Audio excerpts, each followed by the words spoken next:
วนเดียวได้เสียแป้งก็เสียพี่นี่มันมีการเข้าจากกระบวนใหญ่ว่ามันจะเป็นเสียเมือกเนี่ยประมาณนั้นนะยกแรกครับ3 ยกครับไม่ต้องคิดนานครับ3 ยกเดี๋ยวครับพรุ่งนี้ก็มีเปรียบมวยอีกครับพี่น้องตื่นเช้าไปเปรียบมวยครับโซนอุบลก็ฝากไว้ด้วยโรงเรียนบ้านบางยางครับพรุ่งนี้โรงเรียนบ้านบางยางอำเภอวารินชำราบเปรียบชก12 เมษายนกลางเดือนค่ะยอดมวยสยาม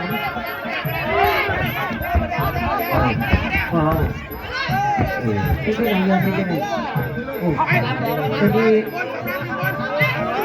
ให้มีทุนการศึกษานะ3 ยกนะรีบครับทีมงานสารวัตรเดชครับกิติพงศ์คำแพงทีมงานปู่สันติคำแพงมีทราบข่าวว่าสารวัตรเดชมีโปรแกรมที่จะส่งเข้ากรุงโทยส่งเข้ากรุง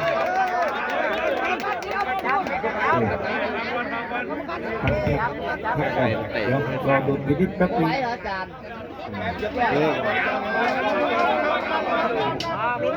มีการ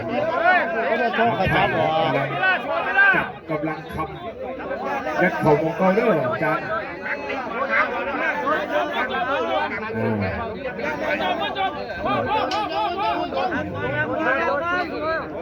ผู้มวยมันไม่ได้เข่ามันน่าจะแพ้ต้องขอโทษขอไปนะไม่ได้เข่าดูนะเตะเลยครับศูนย์ครับโอ้โหศูนย์ครับบาทนี่เจ็บเลยชับเลยรับจังไก่ชนมันก็ไม่ยอมแพ้นะมันก็ไม่เป็นมวยหญิงครับ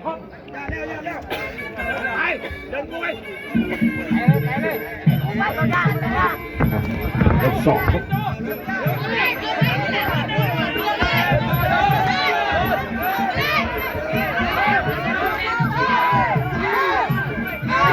ดูแล้วเกี่ยวดูแล้วยก2มวยเล่าก็ไม่ทำมามวยเล่าก็ไม่ทำมา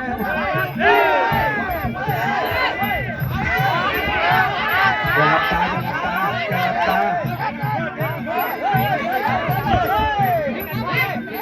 โวยใหม่ใบซาของสารวัตรเดชครับแดงทั้งวันนี้ทีมงานท่านกำนันเกียงไกรครับหลังจากนั้นจะรวยทีมงานจากนั้นจะรวย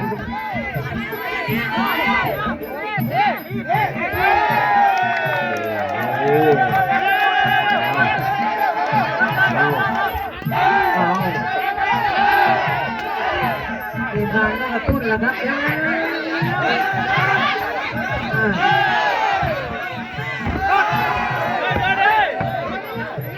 โอ้โหคุณที่ใจมันได้ใจมันได้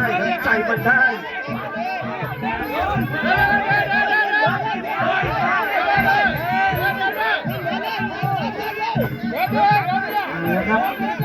ต่างคนก็ว่าแข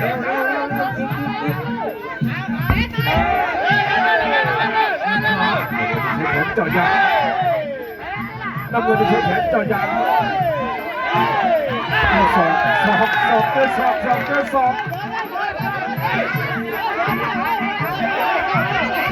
งแล้วโอ้ย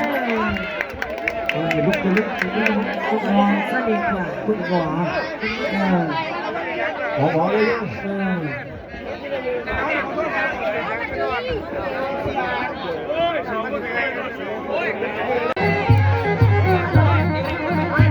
สำรวจภาพกับ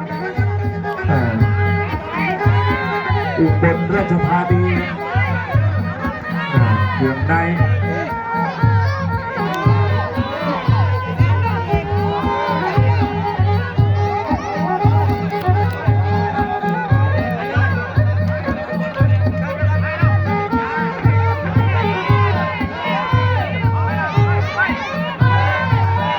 1,100,000เมตรเหมือนกันผมเอาจะชนด้วยมันเป็นขวาซ้อมขวาตัวเล็กพยายามขวางตัวใหญ่ครับ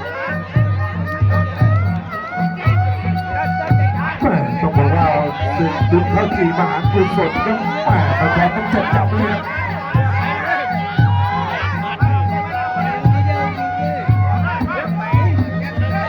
นี่มัดออกอาวุธเลยโอ้ยมันขวาเอาศอกขึ้นมา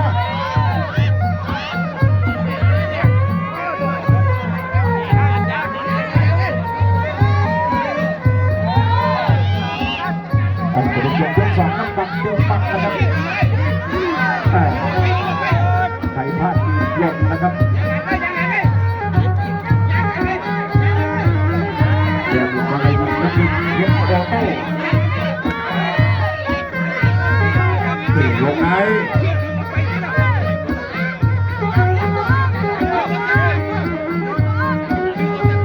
ครูน้อยป๋าเอกฝั่งน้ำเงินหมดยกที่2นะครับประพบกุลาเบียโพสีด้วย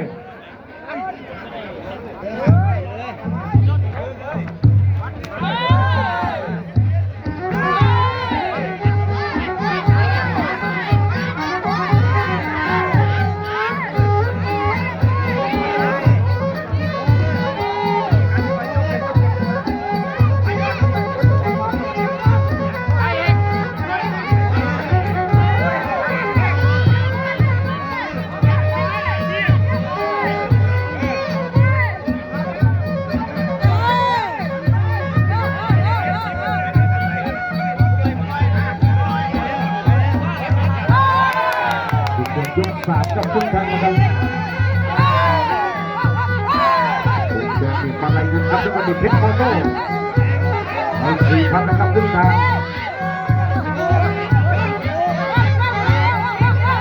ยกครับสองครับจะได้ของมาลัยยุนมาเลยจะเอา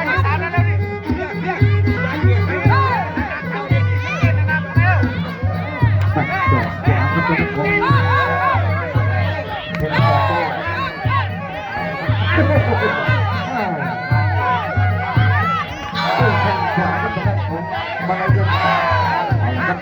เล็กดังเล็กเกี่ยวนะครับลูกสาว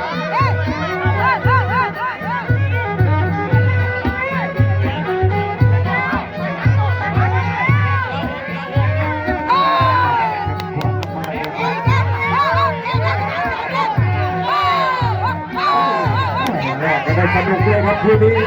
ครับสนุกนะครับขวาหัวมายัดสายไปคือโตโต้นี่เอากด4,000 บาท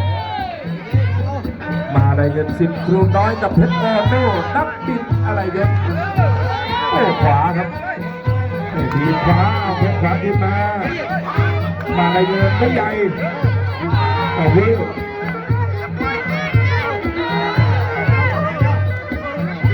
เข้ามาเสียบซ้ายตัวอย่างงอนะตัวจะงอเชิญไว้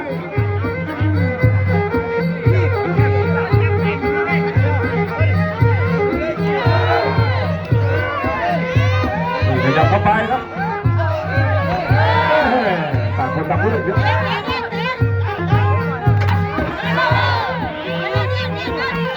แทงกลับมาสองเสียบซ้ายยืนไม่ยืนยับขวาซ้ายไปกับซ้ายมาแล้วยืนติดที่มือปราบแล้วกัน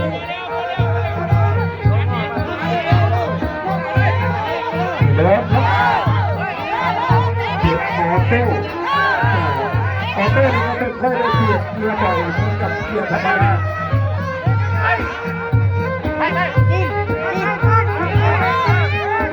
เข้าไปแล้วพี่โอโต้ออกขวามาครับมาเลยเชื่อไปเอาแล้วเจ๊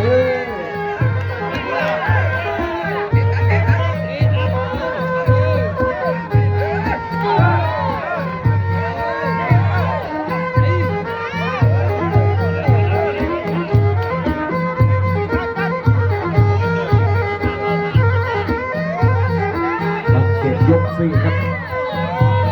แดงมาในนั้นนั่นกันเพียงออโต้4,000ก็เป็นต้องต้องเดินยางไว้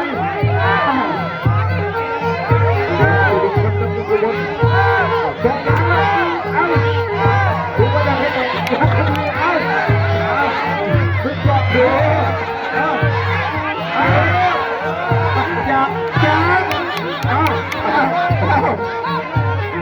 ยังฉายาอะไรพี่อย่าตาดิจะไม่หนีตาดิ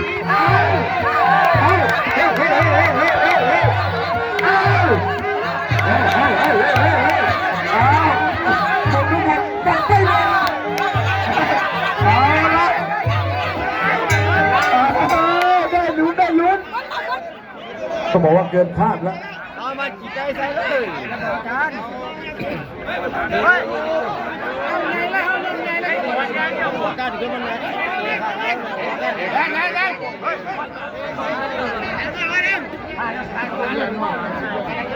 แม่เขาบอกเกินความเจ็บปวดแล้วยก5 ยกสุดท้ายแดงมาลายเงินน้ำเงินเพชรออโต้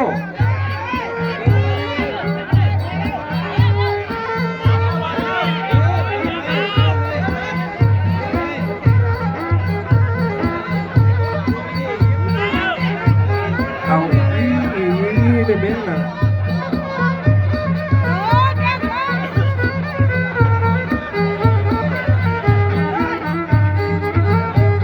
ส่งสัญญาณเลยนี่เจาะยางเบาๆนี่จะไปเจาะเรนนี่มันจะแรง